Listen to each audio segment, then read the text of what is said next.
pengajian semayang muniyatul musalli sama baca. Bismillahirrahmanirrahim. Qala al-musannif rahimahullah ta'ala wa nafa'na bi alihi wa yashamil qala. Muka surat 20 ke? Betul eh? Bahkan kata tu bahkan melainkan nyata ada padanya daripada untuk itu lah.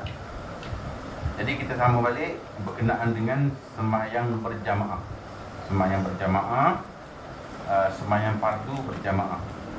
Bahkan melainkan menyata ada padanya daripada unsur yang mengharuskan meninggalkan berjamaah. Ini berkenaan dengan sembahyang fardu berjamaah. Jadi boleh ditinggalkan dengan unsur yang ini dua saja ulama. Satu mengatakan fardu kifayah, satu mengatakan fardu ain. Sembahyang jemaah ni tidak yang mengharuskan tinggal begitu saja, tak ada. Pada masalah berjamaah pada masalah pada agama atau daripada dunia, mana dia ada masalah keagamaan, dia gemuk sangat ke, dia tua sangat ke, dia sakit ke, maka tidak boleh berjamaah lah. Dalam keadaan orang yang tidak pernah tinggal berjamaah ni, dia sakit pun dia tak sembahyang seorang. Dia sakit, dia tak boleh bangun pun dia tak sembahyang seorang. Kita saja yang suka tinggal ni. Sebab kita sudah tidak berada di zaman budaya sembahyang. Kita tidak punya satu komitmen yang baik. Maka sebab itulah kita merengah-rengahkan baik. Kalau kita tengok orang tua-tua tadi, ayah saya dia sakit tidak boleh bergerak. Bila sampai dekat nak sembahyang, dia panggil saya, dia suruh sembahyang. Dia kata, saya boleh sembahyang lah, tak apalah. Dia nak bercakap, dia tak boleh. Saya kata, pasal apa pula? Suruh saya jadi imam, dia nak jadi makmum. Sedangkan dia tidur, tak boleh bergerak. Hanya bergerak dia kelabak mata je boleh bergerak. Pun nak berjemaah lagi. Cuba bayang. Ini contoh lah ya. Orang yang tak tahu, tak nampak. Nak cerita bermakna orang yang sentiasa melakukan semayang, dia tidak boleh kalau tidak bersemayang. Apatah lagi orang yang begini. Ini kita tak ada. Kita budaya kita semayang sama je. Lebih-lebih lagi jemaah. Pada masalah agama atau dunia ataupun keduniaan, macam banjir besar ke, ribut topan ke, ataupun huru-hara ke, maka dia tidak pergilah berjemaah. Ini kalau jemaah di masjid. Lepas tu kalau boleh di rumah kita, anak kita kalau besar-besar lagi bagus, bawa ajak dia sembahyang kita bersama. Kau yang mengatakan wajib apabila akan seorang sembahyang bersama-sama pada rumahnya, ambil akan seorang sembahyang bersama-sama pada rumahnya. Mungkin anak kita atau isteri kita kan janji berjamaah supaya sejahtera daripada dosanya, supaya kita tidak terlepas, supaya kita tidak terjebak ke dalam dosa, tidak sembahyang berjamaah. Maka carilah isteri kita ke, anak-anak kita ke yang besar, ajak sembahyang berjamaah. Anak kara kita dekat rumah ke, ajak sembahyang berjamaah dengan kita daripada dosa. Kau yang mengatakan wajib atau lepas makruh, yang mengatakan makruh sembahyang seorang, ini mazhab Imam Syafi'i. Maknanya seorang makruh. Kalau kampung sudah ada berjamaah, lepaslah kita fardu kifayahnya. Dan supaya mencapai dengan pahala berjamaah, sebab itu dia kata makruh, supaya sembahyang dua tak ada dapat pahala berjamaah. Tetapi yang satu lagi wajib. Siapa wajib ni? Itu mazhab Imam Abu Hanifah. Sebab tu saudara sudah tengok orang Pakistan, Bangladesh, India, dia tengok orang tak sembahyang di masjid, dia sudah kira satu kesalahan besar. Maka dia bangun bergerak ke seluruh dunia, ajak orang pergi masjid. Asalnya nak suruh orang sembahyang di masjid. Sebab pada mazhab dia sembahyang di rumah tak boleh, ataupun sembahyang seorang tak boleh.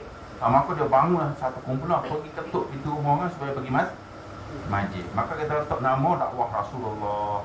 Asalnya ialah mazhab dia melihat kemungkaran yang sedang berlaku, iaitu orang sudah tidak pergi sembahyang ke masjid. Tetapi mazhab kita Syafi'i, kita tak sembahyang masjid, sembahyang di surau, sembahyang di rumah, janji berjamaah. Sudah dikira lepas. Begitu kerja Nabi atas nama dakwah. Dakwah terlalu luas. Bukan sekadar ajak orang pergi sembahyang, dakwah terlalu luas.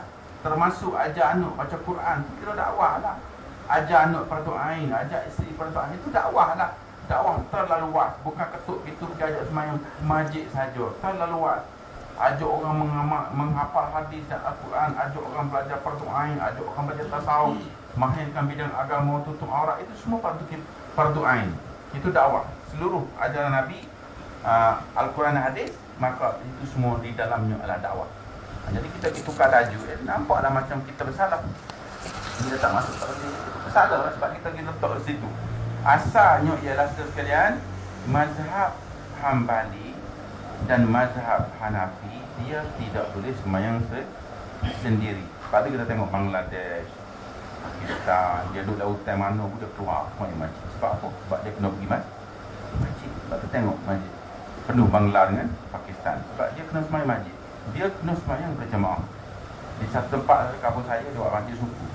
Dia buat satu surau, nama surau tu surau Pakistan. Semua orang Pakistan berlaku. Sebab apa? Dia kena pergi sembahyang situ. Dia susah, dia tengok surau. Orang Melayu tu aja lah.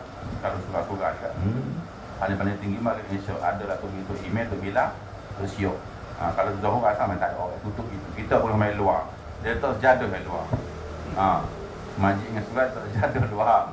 Lepas tu kat buruk selah. Jadi orang Pakistan melihat benda ni satu kesalahan. Maka dia buat masjid sendiri. Dia tulis kat tu surau Pakistan. Ramai orang sembahyang maghrib, sembahyang isyak. Sebab mereka tidak boleh sembahyang di rumah. Maka sebab tu nampaklah kita dengan dia bertentangan. Seolah macam kita ni buat satu kesalahan besar. Yang sebenarnya dari segi berjamaah sudah berlaku khilaf. Satu mengatakan wajib ain, satu mengatakan fardu kifayah. Jadi kita terikut dengan fahaman dia, maka kita letakkan kita fardu ain. Sedangkan fardu ain sebenarnya kita tinggal.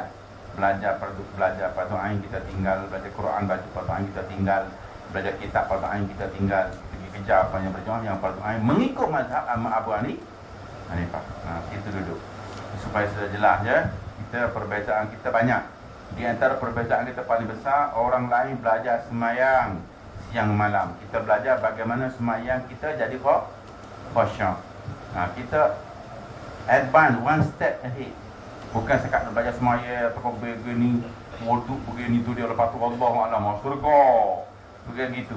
Selepas semayang, kesan semayang itu pengajian kita. Setelah belajar, kesan belajar itu pengajian kita. Setelah kita baca Quran, kesan baca Quran itu pengajian kita. Bukan suruh betul baca Quran saja. Lepas betul tu, alhamdulillah, saya pasal Quran insya-Allah. Daripada kecil lagi tak pernah tinggal. Tu dia. Ni saudara, orang ni kita panggil dia orang takjub. Dia syok sendiri dengan ibadat dia. Orang macam ni dalam ilmu tauhid, di dalam ilmu tasawuf dia panggil bergantung kepada amalan. Orang bergantung ke amalan, saudara, sebenarnya minal kauni ilal kauni. Dalam pengajian ilmu tasawuf, bergantung makhluk kepada makhluk, tidak menyerah diri kepada Allah. Sebab itu saudara, dalam konsep pengajian kita ada satu teori. Apa dia teori dia? Orang berdosa yang bertaubat dan sedar dirinya dia berdosa adalah lebih mulia daripada orang yang tidak berdosa terasa dia bersih. Pasal apa? Pasal orang ini bergantung kepada Allah. Orang ini bergantung kepada amalan. Itu sebab dia. Sebab tu dalam tasawuf, dosa besar mana pun, bertaubat bergantung kepada Allah. Lebih mulia daripada orang yang tidak pernah berdosa tapi tidak rasa dia besar, tidak rasa dia bersalah. Bermakna dia sudah bergantung kepada amalan dia. Seolah-olah macam dia telah selamat dari api neraka sebab dia tak buat dosa. Orang ni, saudara, dia sendiri bergantung pada diri dia sendiri, tidak bergantung kepada Allah. Dalam mazhab ilmu tasawuf dia panggil iftikar. Saya tulis di dalam pengajian kita dia panggil, dia sama ada tahap dia panggil iftikar. Bergantung kepada Allah Subhanahu wa taala. Dan lawan dia istirna. Terkaya, tak payah bergantung. Itu dia. Iftikar bergantung kepada Allah. Itu dia. Istirna terkaya, tidak bergantung kepada Allah lagi. Dia bergantung kepada solat dia. Dia bergantung kepada fadilah. Dia bergantung kepada pahala. Dia bergantung kepada ibadah. Dia bergantung kepada amalan. Orang ni, saudara, dia bersifat dengan istirna. Terkaya daripada bergantung kepada Allah. Dia sudah bergantung kepada ni dia. Maka orang ni, saudara, disifatkan kepada minal kauni ilal kauni. Dalam ilmu tasawuf dia panggil bergantung daripada makhluk kepada makhluk. Dia semayang, lepas tu dia sendiri gantung ke semayang dia. tidak nampak Allah Subhanahu wa Ta'ala. Ini namanya orang bersifat dengan ta'ajub. Ta'ajub ni bermakna syok sendiri. Terasa dia baik, terasa dia orang mulia, terasa dia betul, terasa dia alim. Maka orang ni bersifat dengan istirna. Bermakna dia terkaya daripada Allah. Allah tak payah ganggu dia sebab dia sudah ada solat, dia sudah ada ni. Semua benda baik berlaku. Maka aku kena masuk surga. Sebab apa? Aku sudah ada amalan. Adapun kita tak, aku orang yang banyak dosa. Aku orang yang jahil. Aku orang yang lalai. Maka aku berhak mendapat keampunan daripada Allah kerana aku orang bersalah. Maka ni kita panggil iftikar. Di dalam pengajian ilmu tauhid dia panggil iftikar, dan pengajian tasawuf dia panggil fakir. Apa? Fakir. Orang miskin. Orang miskin kan nak duit orang. Saya tu bekas jumpa Tok Fakir. Orang panggil Tok Fakir. Tok Fakir tu fakir lah. Fakir bermakna mengharap bantuan orang lain. Orang yang bersifat bergantung kepada Allah digelar sebagai iftikar. Bergantung kepada Allah. Orang yang tidak bergantung kepada Allah, terasa dia baik, terasa dia banyak ibadat, terasa dia mulia, digelar istighna. Tak perlu Allah dah dia, sebab dia solat dia sudah baik, semuanya dia sudah bagus, ilmu dia sudah banyak. Orang ini sebenarnya berdosa dalam ibadat. Ada soalan tak kat tu? Mohon maaf ngaji sini sangat. Itulah yang sedang dipertikaikan, yang sedang dibahas dalam pengajian-pengajian. Ada satu bergantung pada amalan.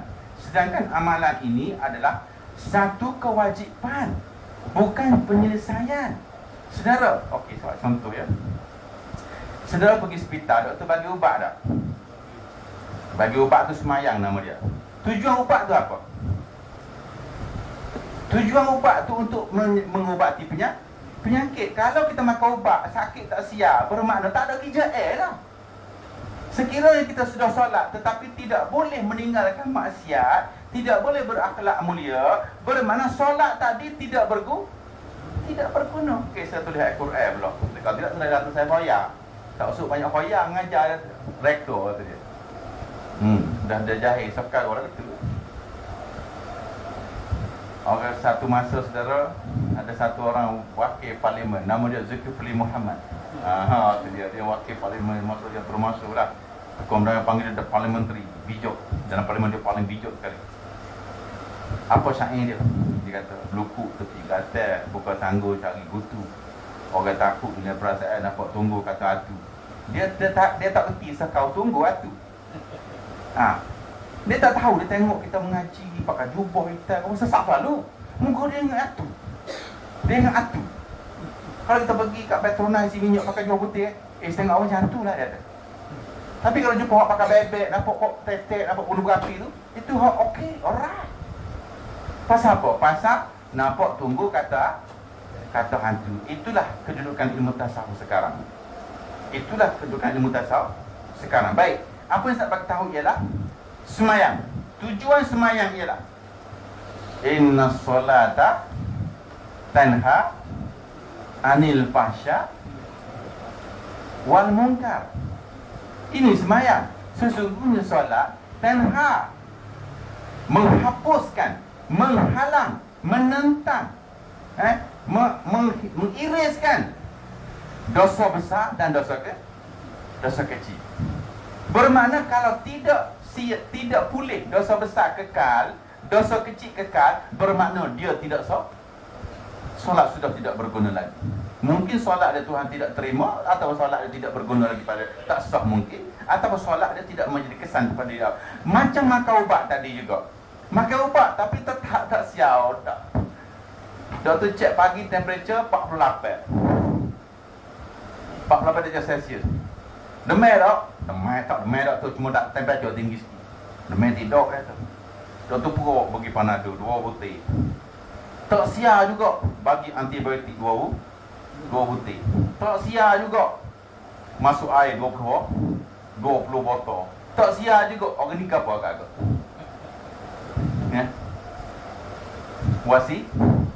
Wasiat. Kalau dia semayang, dia tidak menjadi, bermakna orang ini tidak ada lagi harga di sisi Allah Subhanahu wa Ta'ala. Saudara, dia semayang tapi tak ada masalah. Rokok boleh isap, dosa boleh buat, anak bini tak dengar kata dia, tapi semaya tak dengar. Bermakna orang dia makan ubat tapi tidak memberi kesan. Apa yang sedang kita belajar saudara ialah, sekiranya solat kita tidak memberi kesan, sekiranya ubat tidak memberi kesan, tukar ubat lain. Orang ini bukan demam, mungkin lemah jantung, bagi ubat lemah jantung, tidak baik lagi. Orang ini mungkin sakit paru-paru pula, tak baik juga. Orang ini mungkin jantung berlubang, buat operation, tak baik juga. Okey, cek pula dia punya aliran darah gapo. Oh, rupa jantung tersumbat, buat apa ni, coronary bypass. Maka dia boleh dah hidup sementara saja. Nak ceritanya bermakna doktor ialah akan buat satu ke satu treatment sampailah memberi kesan penyakit yang menjadi baik. Maka itulah namanya belajar. Bukan kata belajar ni tak semaya lagu ni, puasa lagu ni, zakat lagu ni, wallahualam, alhamdulillah. Bukan gitu. Belajar ni bermakna setelah kita beribadat, kesan ibadat kepada diri kita tu apa dia? Itu baru katakan belajar. Macam juga berubat. Berubat ialah setiap berubat tadi tujuan kita nak sembuh penyakit. Tapi kalau sudah makan ubat sudah selesai, masuk air sudah selesai, alhamdulillah, tapi cuma baik belum lagi. Buat apa? Ni dah tak tahu. Mana kalau kita tidak selesai dari segi ibadat kita tak, mungkin kita okey, kita semayang juga. Katakan let's say lah, kita semayang dah, puasa dah, apa dah juga tak selesai juga. Masih lagi gila, masih lagi susah bangun malam, masih lagi susah nak baca Quran. Cek balik, mungkin kita banyak dosa. Tok guru akan ajak kita bertaubat. Gini cara dia, macam mana cara. Okey, selesai. Tak jadi juga, cek balik. Mungkin kita ada makanan yang makanan haram. Cek tukar balik, cari sembelih, jaga makan makanan haram. Jangan makan ayam kat pasar-pasar yang tak sembelih. Dia dapat tisi ekor sekor yang sembelih. Baik tak makan ayam. Cek balik. Sayur-sayur, siapa punya hal sayur. Saudara sekalian, pemimpin sufi ataupun ulama-ulama yang masyhur, dia baik bukan peribadi, saudara sekalian. Darah badannya sudah bersih. Saudara, pernah dengar cerita kisah Umar bin Abdul Aziz. Nenek dia ialah Umar Al-Khattab radhiyallahu anhu. Satu masa saudara, Umar Al-Khattab pusing bandar kota Madinah. Tengah-tengah malam tengok ada kalau ada fakir miskin nak bagi BRM 1. Pusing tengok cek mana tak ada kandung, mana tak ada apa. Dia terdengar satu dialog satu keluarga dengan anak dia dengan mak dia.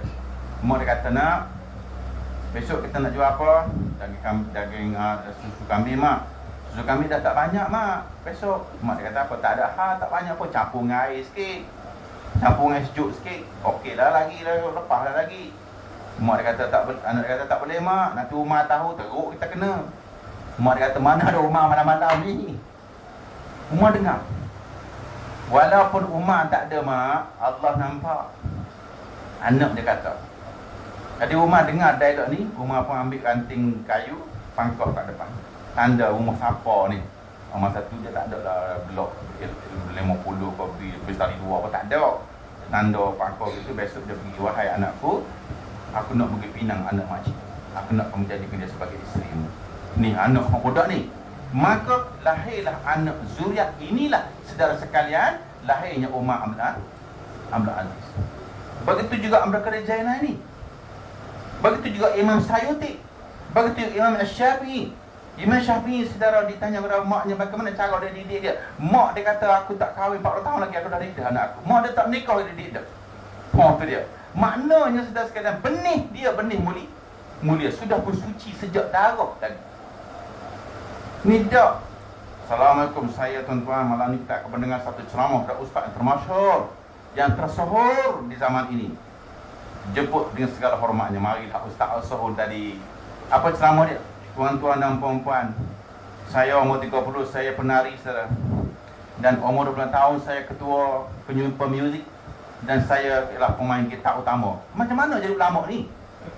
Macam mana jadi ulama? Dia bekas pemain gitar utama, the band boy lagi. Lepas tu tiba-tiba alih-alih jadi pemimpin sufi. Saudara sekalian, mana dia ada pengalaman didikan untuk guru, pengalaman suluk, pengalaman uzlah, pengalaman baca Quran, pengalaman qiyamul lail? Mana ada? Umur 30 tahun. 30 tahun. Hak ni tak apa sedap lagi tak? Hak paling sedap lagi tuan-tuan dan puan-puan. Alhamdulillah. Saya mengenal Islam ni seminggu yang lepas. Seminggu lepas. Mari nak ceramah kepada tok nenek lagi Islam.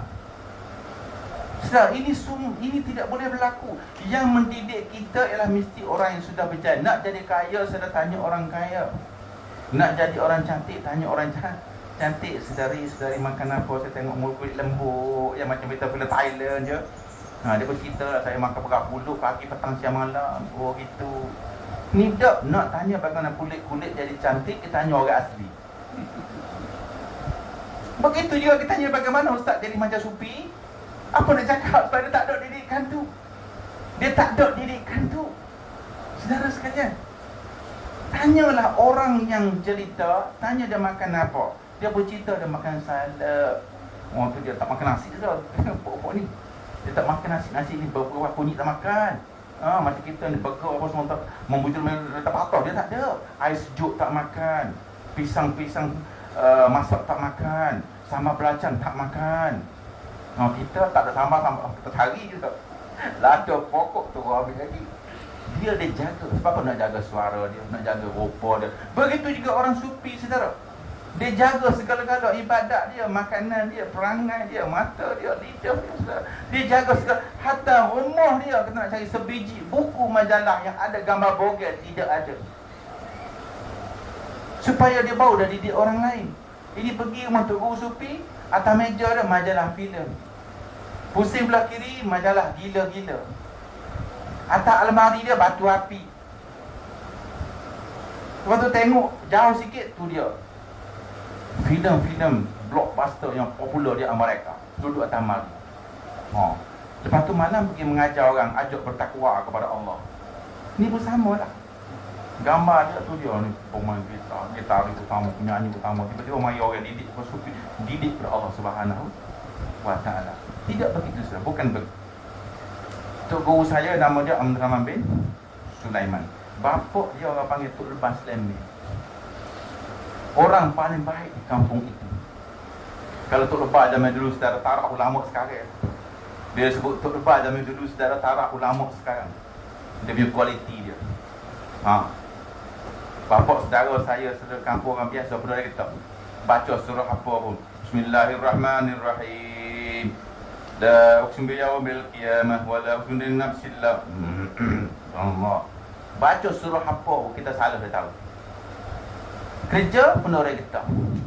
Pagi hari kami pergi lembu. Tapi Al-Quran buka pos kat apa dia tahu. Tok Lebah. Tarah Tok Lebah zaman dulu. Sudah.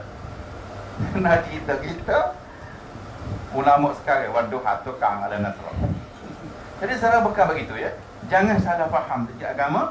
Dia tahu, okey, cek balik. Sudah ajak makan haram, cek balik. Makanan sudah selesai. Rumah kita, ini kita masak sendiri. Setiap kali masak, subhanallah, Allahumma salli Muhammad. Bismillahirrahmanirrahim. Astagfirullahalazim. Cek.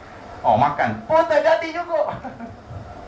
Saudara, tapi kalau bininya masak nasi, papa, mari ikut kucing. Mama. Lagu ni masak nasi, saudara. Tok laki kalau mau kokrak, kalau mau jadi pestarok. Sebab apa? Dimakan makanan yang tidak bersih. Baik. Setelah makanan haram selesai, dah jadi juga, cek balik. Apa dia? Mungkin matanya tidak selesai. Mata pula settle. Cek balik, telinganya tidak selesai. Sebab itu saudara, di antara latihan sufi ialah, di antara latihan sufi, dia bawa murid dia pergi masuk hutan pasal apa? Saudara sekalian, apabila kita berada jauh daripada masyarakat, duduk di dalam hutan, semayang seorang-seorang, makan seorang-seorang, duduk seorang-seorang, sunyi sepi, saudara, kita akan mendapat satu sifat bernama iftikar. Ketika itu kita hanya bergantung kepada Allah Subhanahu wa taala. Begitu juga orang yang berdosa, begitu juga orang yang bersalah, begitu juga orang jahil. Kita rasa diri dia jahil, dia akan bergantung kepada Allah. Itulah yang Imam Ghazali nak bersifat yang iftikar, iaitu bergantung harap kepada Allah. Sebab kita amalan kita tidak sempurna. Sebab dosa kita banyak. Sebab kita banyak buat kesalahan. Maka kita khabar kepada Allah, namanya iftikar. Bila kita capai pada ni, saudara sekalian, maka di sanalah Allah kata, orang yang bergantung kepadaku akan kutunaikan segala hajatnya. Itu sebab tu saudara, pengajian kita ni ada berbeza. Tapi kalau kita semaya selesai, oh alhamdulillah, saya semayang tak pernah tinggal Ustaz, alhamdulillah. Semayang satu sudut lain, tetapi bolehkah semayang ini mengubah suasana perangai dia, masyarakat dia, anak dia, isteri dia, watak dia, hidup dia? Boleh tak? Ini pengajian kita. Sebab tu kita tak ada. Sebab kita mengajar teori dia. Okey, kita dah buat semua itu, ini tak ada juga. Dia dah bagi tahu makanan halal pun tak jadi juga. Bagi benda-benda haram rumah kita pun kita dah tengok tak jadi juga. Telinga pun selesai tak jadi juga. Okey, cek balik. Dia ni mungkin ada sifat ujub. Oh tak ada, dia dah mula tawadu. Sudah satu anak khalifah. Anak Khalifah Umar bin Abdul Aziz, orang yang paling masyhur ketika itu. Hantar anak belajar ke satu tok guru. Dia khalifah di atas orang yang ngajar anak dia. Lepas tu tok guru ni suruh cukur kepala. Sampai giliran anak dia tak mau cukur. Jadi nak tak cukur. Ini anak khalifah pergi mengadu kat bapa dia. Ya Umar, anak enggan untuk dicukur kepala. Khalifah Umar panggil anak dia. Kenapa kamu tak cukur kepala? Dia kata, aku sayang kamu. Salah. Tak kira. Walaupun mu anak khalifah sekalipun, orang cukur kepala mau kena cukur. Maka dia juga cukur kepala. Sebab apa? Sebab nak latih diri dia.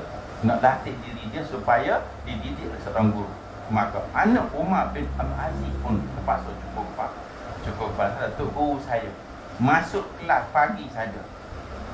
Menapok ni, kau dah tukar gunting, tukar cukur kepala. Masuk saja, buka kopiah, bubuh mesin, semua, ambil pisah lagi, bukan mesin saja, pisah untuk licin. Kadang-kadang ada kodi-kodi darah kepala. Lepas tu bau minyak sikit cepat siap. Lepas tu duduk 2 hari tu tumbuh rambut injak. Buat rambut injak pakai piah yang lekat dia, pakai sini lekat sini. Pakai sini lekat sini. Lepas tu panjang sikit lagi, kain tu wala lekat. Tak dan nak pergi mengaji. Sebab apa? Sebab nak latih supaya dia menjadi bersih. Setelah dia bersih, setelah dia suci, segala-galanya sudah bersedia untuk kemasukan ilmu, maka Tok Guru baru ajar dia. Dan setelah dia belajar, katalah 10 tahun ke 11 tahun, 12 tahun dah, dia akan ada basic tadi. Dan satu hari dia keluar ke tengah masyarakat. Dan inilah dia akan pimpin masyarakat. Itu cara dia kata. Bukan kata main-main kita dan tiba-tiba mimpi jumpa Nabi, esok jadi pendakwah. Tak boleh lah gitu. Nak didik orang dengan cara apa? Sebab dia tak ada pengalaman. Ini sudah berlaku hari ini saya tengok. Jujur pergi. Saya kata nak ke mana dek? Nak pergi sekolah. Ada ke apa? Dengan ceramah. Ceramah siapa dek? Abi Abadi. Saya ingat kau syekh mana? Mana? Sekolah. Nak dengar ceramah agama daripada Abi Abadi. Astagfirullahaladzim. Sudah kenal lah Dia bukan orang Malaysia ni, kita di Amerika. Jadi sampai tahap dia hanya baru belajar tutup kepala. Pergi ceramah kepada makcik-makcik, adik-adik yang tutup kepala sudah 10 tahun yang lalu, 20 tahun yang lalu. Macam mana nak didik manusia? Sebab dia masih sekolah, bukan ajar. Dia sendiri di sekolah, nak masuk kelas. Hari inilah itulah. Dia sendiri pun tidak selesai. Dia mari ke masjid, didik orang supaya jadi orang alim. Dan dititlekan dirinya sebagai ulama tasawuf. Maka kita berserah diri, pergi ramai-ramai habis. Jadi bukan begitu. Dia dididik daripada kecil, macam Imam Syafi'i tadi. Umur 9 tahun sudah hafal Al-Quran. Imam Nawawi saudara sekalian, hafal Al-Quran, hafal hadis, 20,000 hadis dalam kepala dia. Ditukar segala matan hadis dan segala perawi hadis. Dia boleh susun semula. Dia ingat satu persatu. Bukan mudah, bukan suka-suka. Dia telah dipilih oleh Allah Subhanahu Wa Taala. Itu jaga beza ya. Supaya mencapai pahala dan iman. Dan dengan pahala jamaah dan hasillah jamaah itu imam dan satu makmum. Jadi hasil Yang dimaksud ismai jemaah tadi satu imam satu makmum. Tak kira lah kalau kita imam, anak kita makmum. Kalau kita imam, isteri kita makmum. Jangan isteri jadi imam dah. Jikalau dengan anaknya atau isterinya atau gundiknya atau kadamnya. Gundik dan kadam sudah tidak ada ya. Zaman dulu saja, zaman permulaan Islam. Pergi perang, tawanan balik, dia dikira sebagai kadam. Dan boleh ditebus lah. Sekarang sudah tidak ada lagi, sudah dibebaskan. Tidak ada hamba lagi. Gundiknya, kadamnya samalah. Yang hamba-hamba belaka.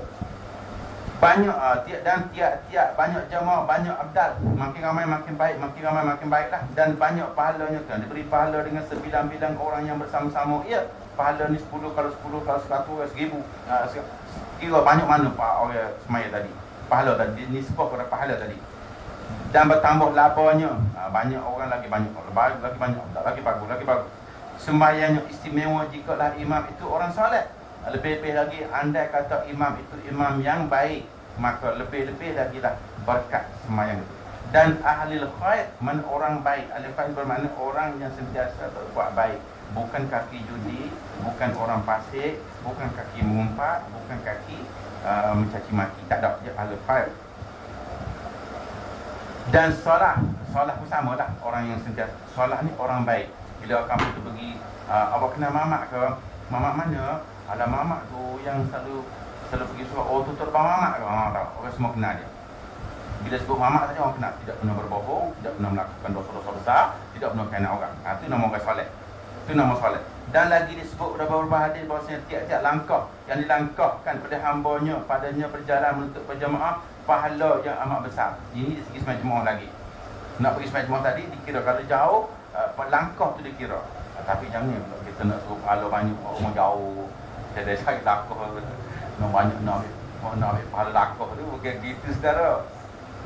Langkah ni bermakna sejauh mana, selagi mana kesusahan, selagi itulah dia punya pahala. Tetapi ingat, sengaja cari susah, tukar je dosa balik.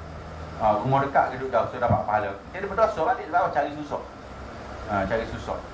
Orang suruh semaya tengah duduk, semaya lah hujan ya. Duduk dekat. Ini pahala berdasarkan kesusahan. Kalau kita jauh, dia beri pahala kerana kita susah. Susah tu tak ada pahala. Jangan sengaja susah, tak boleh pula.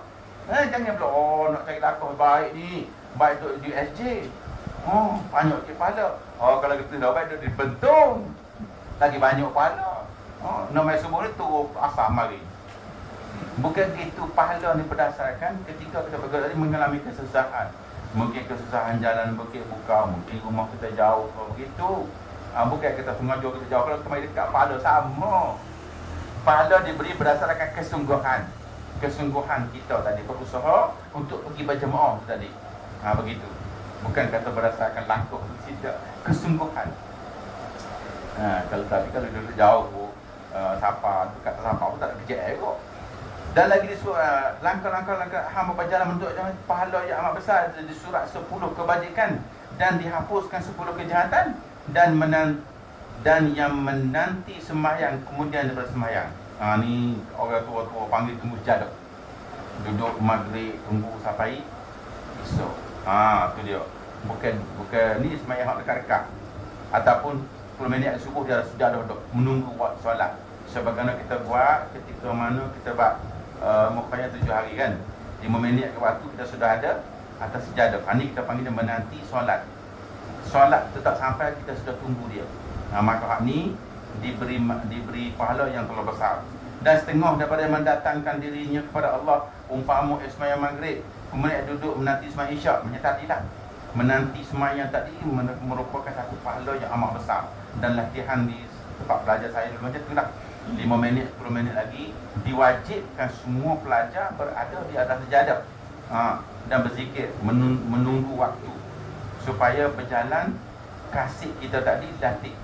Kita tunggu solat sampai tahap tu latih kita. Menanti sembahyang isyak dan menanti bagi sembahyang dibilangkan dia pada Allah Ta'ala sembahyang. Tengah tunggu tadi kira solat. Kita duduk kata sembahyang maghrib, kita sekarang nak tunggu isyak.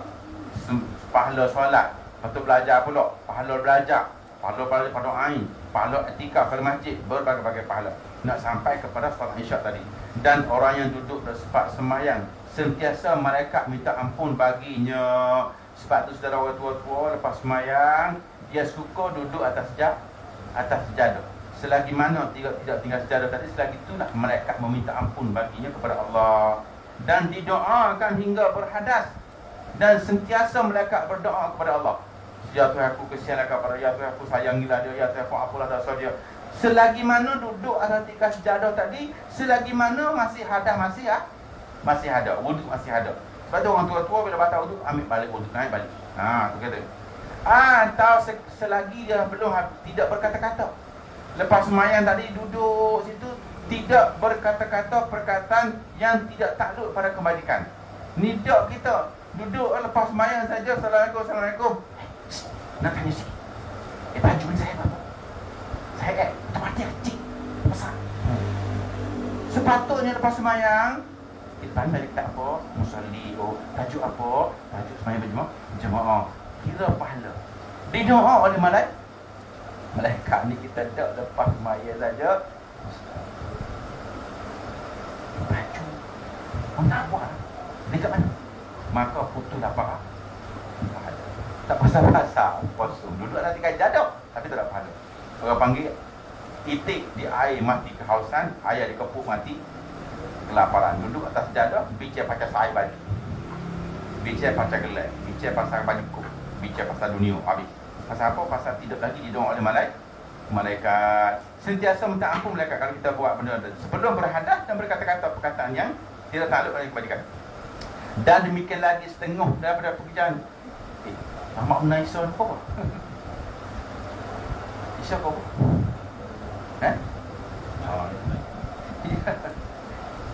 Boleh nampak solat dengan betul lah. Macam mana? Kita solat pakai je betul.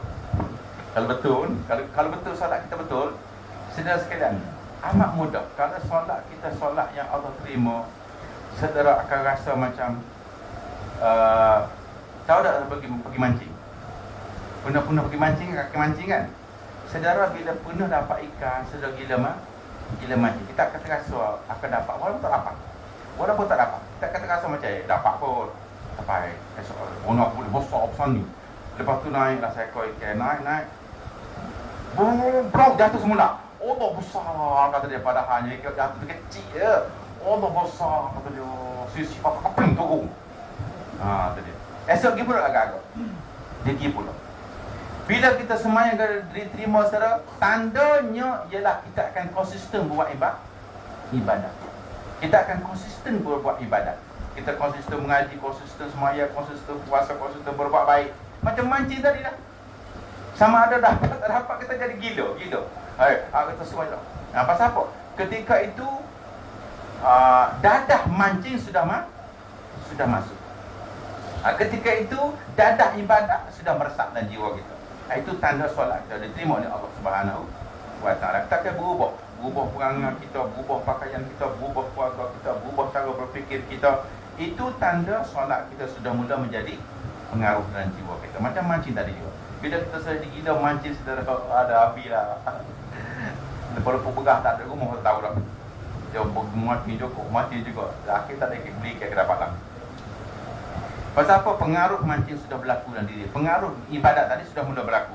Dia tak kira dia mari ke, dia jahil ke, tak ada baca. Kita tak kira. Sebab apa? Pengaruh ibadat sudah meresap dalam jiwa dia. Satu tanda dia di antara kita lain. Sebutlah. Pekerjaan yang dia cita-cita akan dia duduk pada saf awal. Ini solatnya undang-undang. Duduk pada saf awal dan memenuhkan dia dan meratakan dia. Kerana bahasanya fadilahnya, maka terlebih muakkad yang dituntut itu berjamaah pada sembahyang Jumaat. Satu, fardu ain. Kerana wajib ain ni, semua orang wajib berjamaah. Sembahyang Jumaat tidak berjamaah, maka tidak sah. Kemudian berjamaah pada sembahyang subuh, subuh nombor 2. Selepas sembahyang Jumaat, sembahyang subuh. Di antara tanda orang munafik ialah dia tidak boleh bangun sembahyang subuh. Jaga subuh dengan qiyamul lail. Orang munafik, Allah Ta'ala tidak akan benarkan dia bangun sembahyang subuh. Dan kedua, dia tidak boleh bangun sembahyang malam. Dua perkara ni tidak boleh berlaku. Sembahyang subuh dengan sembahyang malam tidak boleh berlaku. Daripada isyak sama juga. Isyak dia pelik sikit. Makin lewat, makin berat. Makin lewat, makin berat. Makin lewat, makin berat. Sebab tu saudara sembahyang Isyak, makin lewat makin abdal. Makin lewat makin abdal, makin lewat makin abdal. Kalau dijangka boleh buat, tapi kalau dijangka makin lewat makin tidur, makin lewat makin tidur, ni makruh. Lewat sembahyang Isyak tidur, sudah pukul 5 tu tak boleh. Tapi kalau lewat boleh tunggu, abdal. Tapi lewat tidur tak boleh bangun, tu tak boleh. Kemudian asar, turun pada asar, dan akhir kali zuhur dan maghrib. Maka apabila kita ketahui kejahatan orang yang meninggalkan sembahyang berjamaah, kalau bila kita sudah tahu alangkah buruknya hukuman Tuhan akibat dia tinggal sembahyang jemaah, daripada janjinya yang amat besar dan dia punya pahala pula banyak, istimewa pula orang meninggalkan sembahyang jemaah, apatah lagi lebih bagi orang tak sembahyang jemaah, disuruh perang dan bakar rumah orang tinggal sembahyang. Walaupun tidak pernah berlaku dalam sejarah, tetapi ancaman bakar sudah berlaku. Ancaman bakar itu berlaku. Walaupun bakar sebenar tidak berlaku, tapi ancaman bakar oleh Nabi SAW berlaku kepada orang yang tidak sembahyang berjamaah dan barang sebagainya. Maka yang terlebih keji dan jahat orang yang meninggalkan sembahyang jamaah, kerana ia setengah fardu ain sembahyang berjamaah. Jemaah secara fardu ain dengan muafakat jamhur ulama. Tidak ada ulama yang pertikaikan tentang kewajipan sembahyang Jumaat. Siapa meninggalnya haram, dan dosa orang yang meninggalkan dia tidak sama dengan sembahyang jemaah tadi. Satu mengatakan fardu ain, satu mengatakan fardu kifayah. Adapun fardu Jumaat, seluruh ulama, jamhur ulama fardu ain dan tidak boleh dipertikaikan. Dosa orang meninggalkan dia akan sabda man taraka salasa juma'in min ghairi uzrin taballahu ala qalbi. Siapa meninggalkan sembahyang Jumaat ini berturut-turut, kata dia, dengan tidak uzur, maka Allah akan cokkan hatinya menjadi keras ataupun menjadi buta. Dan ditanya orang kepada Sayyidina Abdullah bin Abbas, daripada seorang lelaki berdiri malam dan puasa siang hari, dan tetapi tidak hadir sembahyang Jumaat dan jamaah. Sembahyang Jumaat tak pergi, jemaah tidak, maka jawabnya, ia dalam neraka. Sedar hari Jumaat tak sembahyang, sedar boleh. Hari Jumaat terpegang buaya mancing kata lapiah, boleh. Ini kita tahulah dia buat operasi mana, tapi boleh. Dan sabda Nabi sallallahu alaihi wasallam, man tarakal jum'ata salatan wallahu alam. Sekian aku maaf dan Assalamualaikum warahmatullahi taala wabarakatuh. Allahumma qina wa la tu'mina. Allahumma ta'alina wa la tu'mina. Arifin. Allahumma ta'alina. Wa sallallahu alaihi alhamdulillah. Saya follow Musali ini betul sebab kita ada ini sudah repeat yang kedua. Sebab kalau boleh insyaAllah habis Musali ini kita nak tukar kitab lain. Dia pasal kita nak bawa kitab lain yang package kepada pack-up. Kitab pack-up kita amat kurang Musali ya kan. Kita akan tukar kitab pack-up yang lain. Sebab untuk package kepada pack-up ni banyak lagi. Di antaranya kita tak belajar bab-bab kebersihan, muamalat, bab-bab penyembelihan, bab-bab bersuci, kita tak kemas kini, nifas. Mana yang baru kena kemas. Saya tengok longgar dari segi kebersihan, cara ambil wudu. Ada pula saya tengok kat TV ambil wudu muka naik ke atas. Itu salah saudara. Itu kat TV tu, satu Malaysia tengok. Kalau bersyarat mesti lagi. Cucu air atas kepala, tak ada apa naik kata balik. Mana boleh mudik balik saudara?